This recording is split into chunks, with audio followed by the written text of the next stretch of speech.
Hello दोस्त, good morning. आइए आज हम लोग चलेंगे कुछ न्यू वीडियोज़ की तरह। आपको परसेंटेज का 9 टाइप्स की वीडियोज़ को 9 टाइप्स के क्वेश्चंस को अपलोड किया गया था। आज आप चलते हैं इसके सेकंड पार्ट वीडियो में। क्वेश्चंस है कि किसी वस्तु के मूल्य में यदि x% की वृद्धि हो जाने के कारण कोई व्यक्ति y रुपीज़ में 1 kg वस्तु कम खरीद पाता है तो वस्तु का प्रति केजी बढ़ा हुआ मूल्य ज्ञात करिए। यानी कि किसी वस्तु के मूल्य में यदि x% की वृद्धि हो जाती है, वृद्धि हो जाने के कारण कोई व्यक्ति y रुपीज़ में 1 केजी वस्तु कम खरीद पाता है तो वस्तु का प्रति केजी बढ़ा हुआ मूल्य ज्ञात करना है। देखिए, बढ़ा हुआ मूल्य कितना हो जाएगा। पहले कितना परसेंट की वृद्धि हो रही है, x% की वृद्धि हो रही है, और आपको y रुपीज़ में कितना केजी आपको वस्तु कम खरीदता है तो 1 केजी कम खरीदता है। तो इसका डायरेक्टली फार्मूला x इंटू क्या करेंगे y, और नीचे करेंगे 100 इंटू कितना हो जाएगा a। हमारे पास यही हमारी फार्मूला प्रति केजी आपके पास x इंटू वाई बाई कितना हो जाएगा 100 इंटू 1 हो जाएगा। अब हम लोग चलते हैं, यदि आरंभिक मूल्य आपसे पूछा जाए तो आरंभिक मूल्य का फार्मूला हो जाएगा x into y by 100 plus x into कितना हो जाएगा a। अर्थात x% की वृद्धि हुई थी ना, तो x% क्या करेंगे हम लोग नीचे बढ़ा लेंगे, अर्थात 100 इंटू 100 प्लस x इंटू कितना हो जाएगा a हमारे पास हो जाएगा। यदि आरंभिक मूल्य पूछा जाए तो x into y by 100 plus x into a हो जाएगा। ये हमारे डायरेक्टली फार्मूला मिल जाएंगे। आपके पास यदि क्वेश्चन दिया जाएगी कि किसी वस्तु की मूल्य में यदि समझिए कि 10% की वृद्धि हो जाती है तो 100 रुपीज़ में आपको 5 केजी कम खरीद पाता है तो उसकी वस्तु का प्रति केजी आपको बढ़ा हुआ मूल्य ज्ञात करिए। तो प्रति केजी मूल्य ज्ञात करने के लिए x into y by 100 into A कर लेंगे, या आरंभिक मूल्य की जब बात करिएगा तो x into y by 100 plus x into कितना कर लेंगे a। इस थ्योरी के अनुसार इस क्वेश्चंस को अटेम्प्ट बिल्कुल किया जा सकता है। आते हैं नेक्स्ट क्वेश्चंस में। नेक्स्ट टाइप के क्वेश्चंस है कि किसी वस्तु के मूल्य में यदि x% की कमी हो जाने पर यदि कोई व्यक्ति y रुपीज़ में 1 केजी वस्तु अधिक खरीद सकता है तो वस्तु की प्रति केजी घटा हुआ मूल्य बताइए। तो वस्तु की प्रति केजी घटा हुआ मूल्य कितना हो जाएगा x into y by 100 into कितना हो जाएगा a। सेम हमारे पास प्रोसेस हमारे पास अप्लाई हो जाएगा। या आरंभिक मूल्य जब पूछा जाएगा तो आरंभिक मूल्य में यहाँ पे x% की कमी हुई है तो एक्स वाई बटा कितना हो जाएगा 100 माइनस एक्स इंटू कितना हो जाएगा a कर लेंगे। अर्थात घटा हुआ है ना, कमी हुई, x% की कमी हुई है तो एक्स वाई बटा कितना हो जाएगा 100 minus x into y a हो जाएगा। बस इसको फार्मूला का यूज करेंगे हम लोग।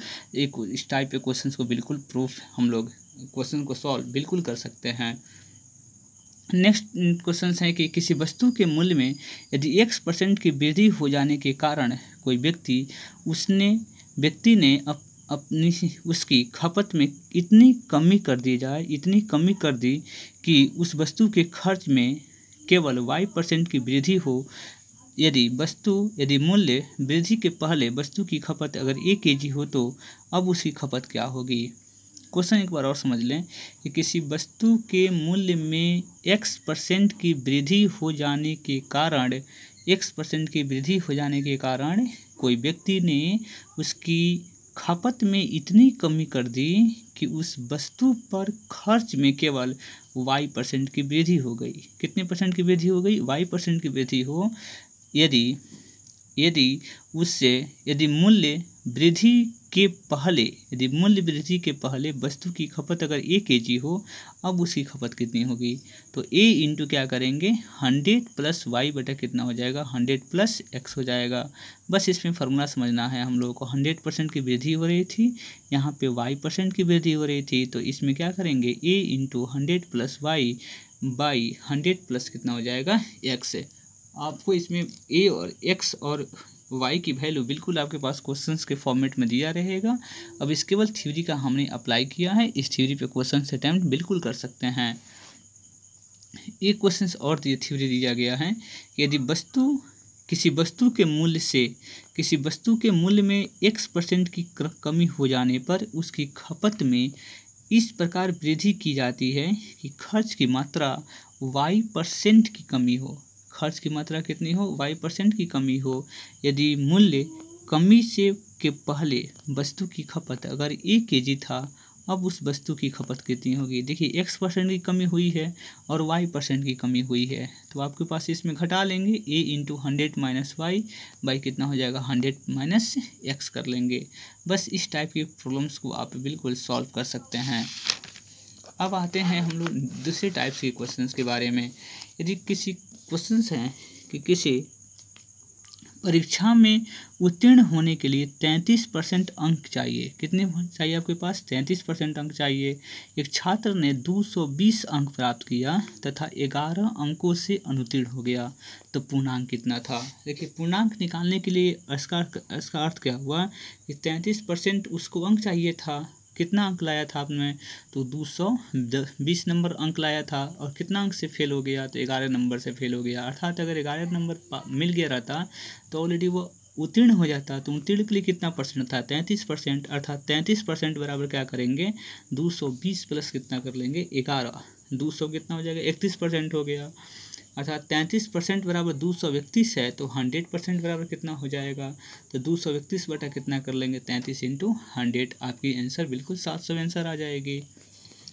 एक और क्वेश्चन है कि एक परीक्षा में एक विद्यार्थी ने 23% अंक प्राप्त किया और 36 अंकों से अनुत्तीर्ण रहा है। अर्थात 23% अंक प्राप्त किया और 36 अंकों से अनुत्तीर्ण रहा है। इसी परीक्षा में दूसरे विद्यार्थी ने 35% अंक प्राप्त किया और उत्तीर्ण होने के न्यूनतम अंकों से 48 अंक अधिक प्राप्त कर लिया, तो पूर्णांक कितना है?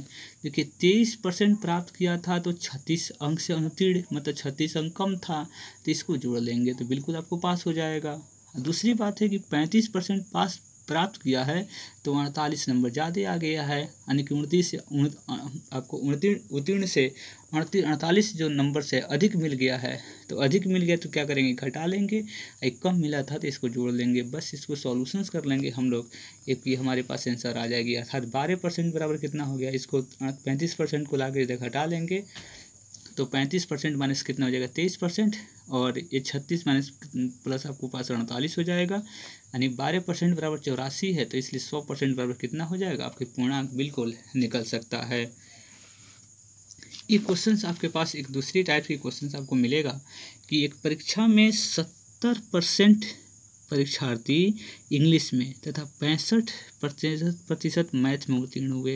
यदि 73% परीक्षार्थी दोनों विषय में उत्तीर्ण हुए हों तो कुल उत्तीर्ण परीक्षार्थियों की संख्या यदि 248 हो तो परीक्षा में बैठने वाले कुल परीक्षार्थी की संख्या कितनी होगी? आप समझिए कि सबसे पहले ये थोड़ा सा समझना होगा कि आपको इंग्लिश में कितने थे? 70 थे। आपको मैथ में कितने थे? 65 थे।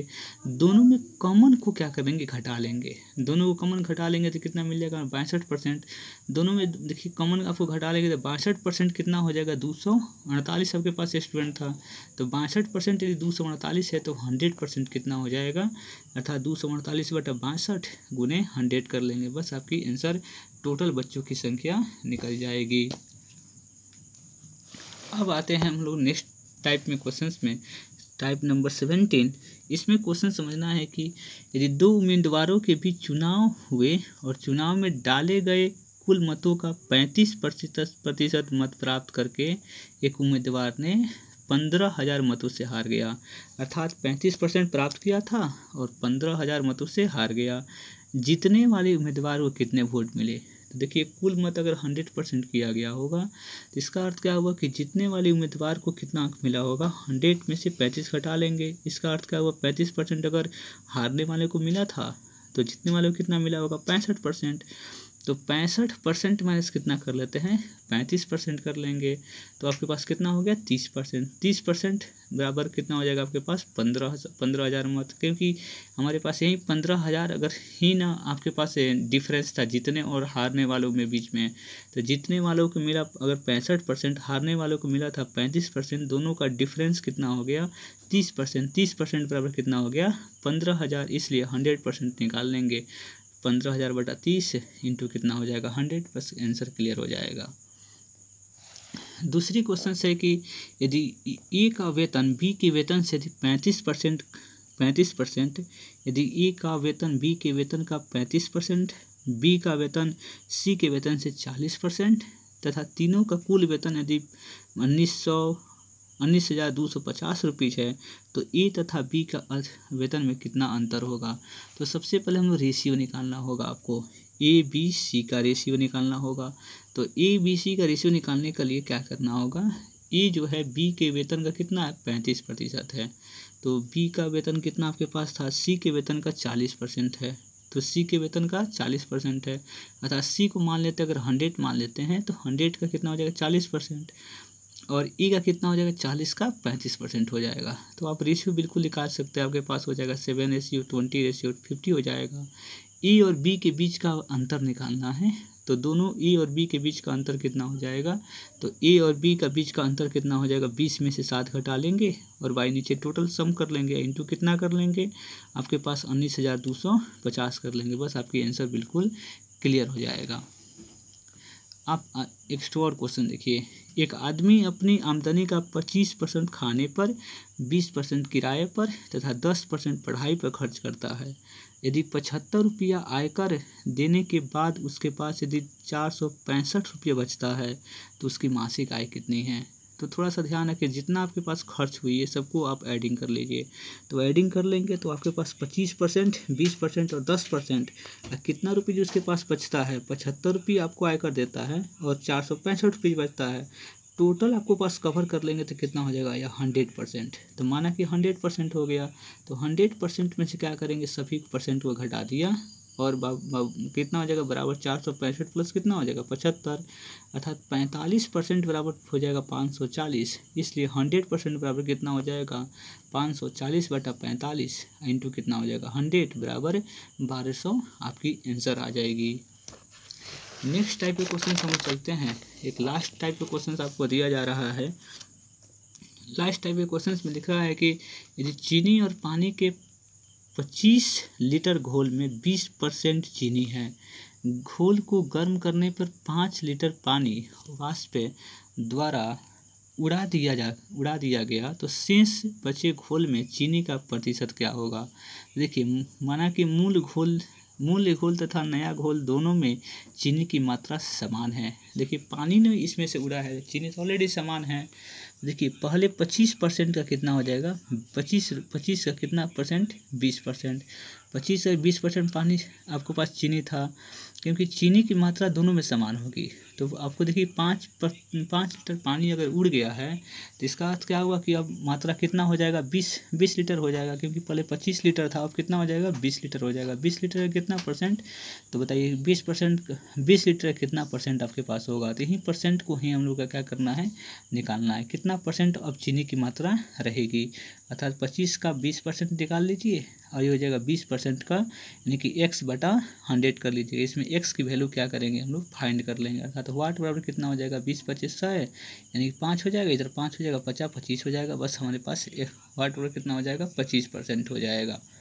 इस प्रकार हमने इस क्वेश्चन को सॉल्व किया। सभी ट्रिक को आपको बताया गया, सभी ट्रिक को आपको ध्यानपूर्वक अनुसरण करते हुए इसको नोट्स कंप्लीट कर लेना है। चलिए, तब तक हम लोग बने रहिए आप लोग आर के मैथमेटिक्स के साथ।